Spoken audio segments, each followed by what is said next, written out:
Before we get into today's edition of Just the Truth, let me tell you about the latest special from Mike Lindell at MyPillow. The standard MyPillow, normally $49.98 for a limited time only, just $14.88 with promo code Joey. Go to MyPillow.com, click on the radio listener specials, and see all the specials. There's a limited quantity of just 10 at this special price. That's $14.88 with promo code Joey. Thanks for joining me in the PhD Weight Loss Studio. To lose weight for the last time, visit myphdweightloss.com. Welcome in, and Happy New Year to you. A happy 2025, and folks, it is going to be a great year. It's going to start on January the 20th as President Donald Trump resumes the Oval Office, and we're going to have an exciting year, and we're going to do it together. Hope you'll keep it right here on Just the Truth as we'll start with the inauguration. Peg and I will be there. We're looking forward to the South Carolina inaugural ball. We're going to be headed over to Charlie Kirk's Turning Point ball as well. And, of course, the big day on Monday, January the 20th, when we'll be there to watch President Donald Trump be sworn in to a second term in office. It's going to be a fun year. I look forward to sharing that with you. Of course, New Year's is a time that we talk about the things that we did wrong in the previous year and the things we're going to do better and do right in the coming year. Lots of New Year's resolutions. Do you make them? Do you break them?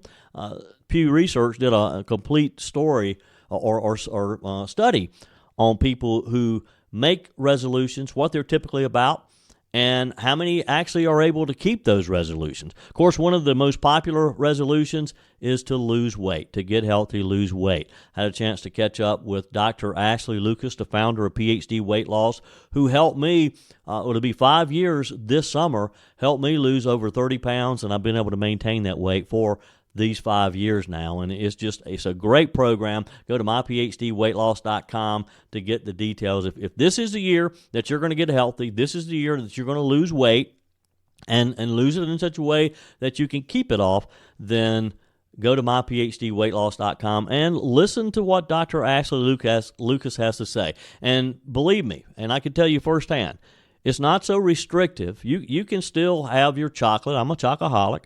You can still go to your holiday parties. I went to one last night to bring the new year in. But you can do it in a responsible way to where you don't gain that weight back. How many times have you lost the weight only to gain it back? Well, you're not going to do it this year, I promise you. And, of course, there are a lot of other resolutions, too. Most people never keep them, but hey, it's fun to talk about them. So let's start with Dr. Ashley Lucas. Dr. Ashley Lucas has more than 15 years of education in nutrition and metabolism. She holds a PhD in sports nutrition and chronic disease and is a licensed registered dietitian. Dr. Lucas is the author of the #1 Amazon bestseller, 5 Steps to Reset the Scale, and I'm happy to welcome to the show the founder of PhD Weight Loss, Dr. Ashley Lucas. Welcome. How are you? Hi, Joey. I'm doing great. Thanks for having me. The holidays are always a hard time for some people. We spend time with families, lots of holiday parties. So for many, weight gain is part of the holidays. What's your advice to people who step on the scales in the new year and find themselves 5-10 pounds heavier? Sure. Well, you're exactly right, Joey. About 90% of Americans actually put on weight over the holidays, which is wild to think about, isn't it? So if you're listening to this and you put on some weight over the holidays, know that you are not alone, but that you can create change, and it doesn't have to be hard. We see a lot of people come into PhD weight loss after the holidays, and they're just ready to commit. They're at threshold. They've decided that they don't want to go another year and put on the weight because, just 1 pound of extra fat mass on our frame, say in our belly, is about 8 pounds of extra force pushing through the foot and the ankle. It's about 5 pounds of force pulling off the spine. So if you have sleep apnea, it's going to make that worse or even be the cause of it. It's going to increase pain through the joints and all of these things. So I guess if you have put on weight through the holidays, it's you're not alone. I really don't think it's actually your fault. It's all driven hormonally by us just being in a state of fat storage. And it can be very simple to take the weight off pretty darn quickly. Well, I like the sound of that because I like simple. Of course, losing that weight is at the top of a lot of people's New Year's resolutions, but it's one of the hardest resolutions to keep. People year after year will say, okay, this is the year that I'm going to lose weight, I'm going to get healthy.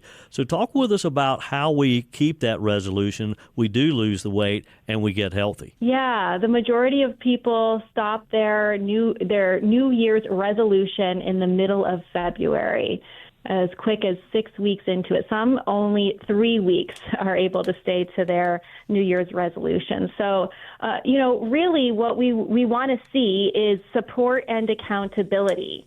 So we know that, for example, if you write down the food that you're eating throughout the day, you're going to have a 50% increased chance of succeeding in your weight loss journey. So just think about that. Just writing down what you're eating makes such a big difference. Think about what the difference would be in your journey if you had a support person by you. This could be a friend, it could be a family member, it could be someone outside of your family, say like PhD Weight Loss or some other kind of support program. But really, we think that we should drop weight on our own. We feel like we should be able to do it. We just need to eat less and move more is what we're told. We just need to eat everything in moderation. But man, that is not the case. The majority of people need support and accountability. And when we think we should do it on our own, it just increases our general level of stress. This increases our stress hormones, and it makes the process even harder. So I would say the number one thing is to get that support person, get some kind of accountability, maybe track your food or track the movement that you do during the day so that you can hold yourself accountable and see that success. On our guest line today, Dr. Ashley Lucas, founder of PhD Weight Loss. You can find out additional information at their website, myphdweightloss.com, myphdweightloss.com, or call 864-644-1900. And Dr. Lucas, that was one of the best parts of PhD for me, was my relationship with my coach. As you know, I lost over 30 pounds. It's been over 4 years ago now, and I've been able to maintain that. But I love the idea that I had that person, that support there. Even though Peg and I, over the years, we'd tried doing this together and all, but having a third party, our PhD coach there with us, that really made a difference. It is a big difference. We look to hiring coaches for all aspects of our lives. We'll hire a personal trainer. If we own a business, we might, hire a business coach. If we are in a sport, we work with a lot of people who like to golf. And I hear them all the time, talking about their trainer, their coach, helping them on their golf swing. We always do this, but when we look at it from a weight loss perspective, we have guilt around it. We have shame, again, because we think we should be able to do this on our own. We think it's just about restricting calories and moving more. But I'll tell you, our body is much more complicated than a simple in and out equation. Our body is not run by calorie sensors. And it is really helpful to have a coach on the outside being able to look in, because it takes away the emotion. If we're doing this on our own, we have so much emotion tied to it. We need someone to tell us the truth, sometimes the hard truth, but our coaches are super compassionate, and everybody loves our coaches because they are just the best. Yes, they do. But just like having a coach help you with your golf swing, it's just maybe a shift of a millimeter in your elbow. And that will make all the difference. Sometimes it's unbelievable. We have people come in and they say, oh my gosh, I eat so healthy. I don't know what I'm doing wrong. And maybe it's one small shift. And after that, the weight just starts to release. So, yeah, if you are doubting and feeling shame or guilt around having someone help you, I will tell you that weight loss is complicated. For a lot of people, it's an addiction recovery process, and we just need support, someone looking from the outside who's compassionate but will tell you the truth, and maybe just shift what you're eating by a millimeter to see that great success you've been waiting for. Yeah, well, in my case, and I've told you this before, I'm a chocoholic. I love chocolate, and but I got through that. My PhD coach helped me realize that I can still have some chocolate along the way, but I just have to control it. All right, one of the big fads these days, of course, is, and I consider it a shortcut, and that's some of the shots and some of the various pharmaceutical options out there. What do you say to people who may be considering taking something like that versus what you guys do, which is all natural? Yeah, well, I have compassion for anyone who's going through the process of dropping weight. And I feel like a lot of people who are taking these injections just feel like it might be their last hope because they have tried so many things in the past with no success, right? Like they feel like there is no hope and this is it. And I'm just here to share with you, if you feel this way, that is not the case. And it's likely the methods that were used or many other aspects associated with perhaps addiction recovery aspects or just, dropping a lot of muscle in the process or just focusing on what and when to eat and not the mindset around it.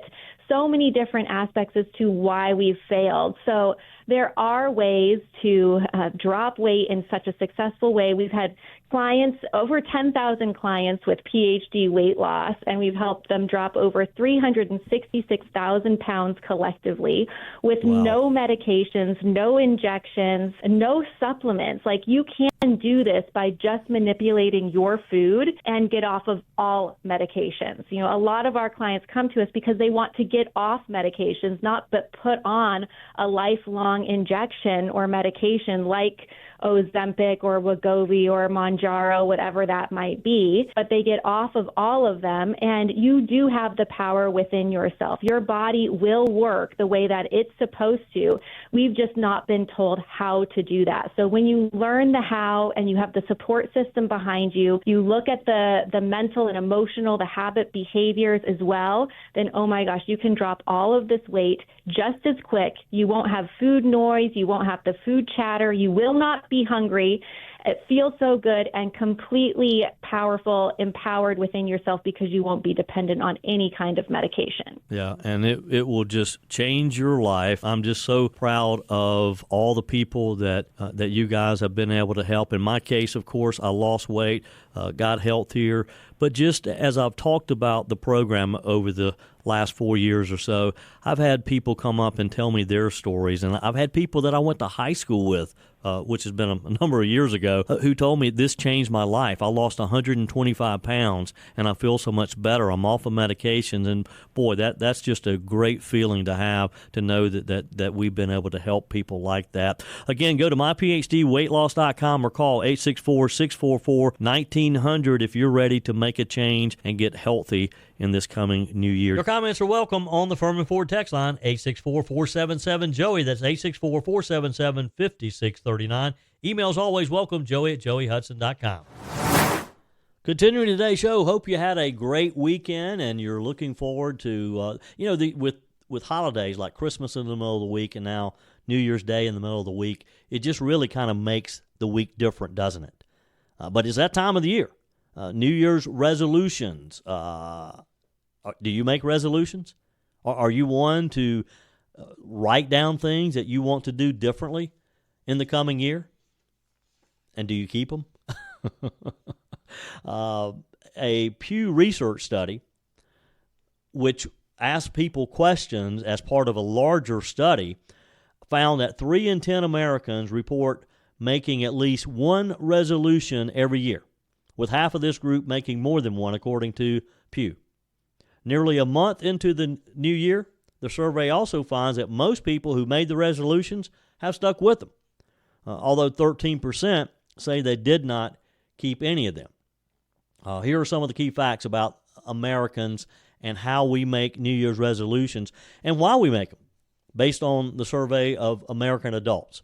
Pew Research Center included questions about New Year's resolutions as part of a large survey. They surveyed 5,140 adults, asking them questions about how they plan for a new year. Here's some of the findings. Nearly half, 49% of adults ages 18 to 29, say that they made at least one resolution, by far the largest share of any age group.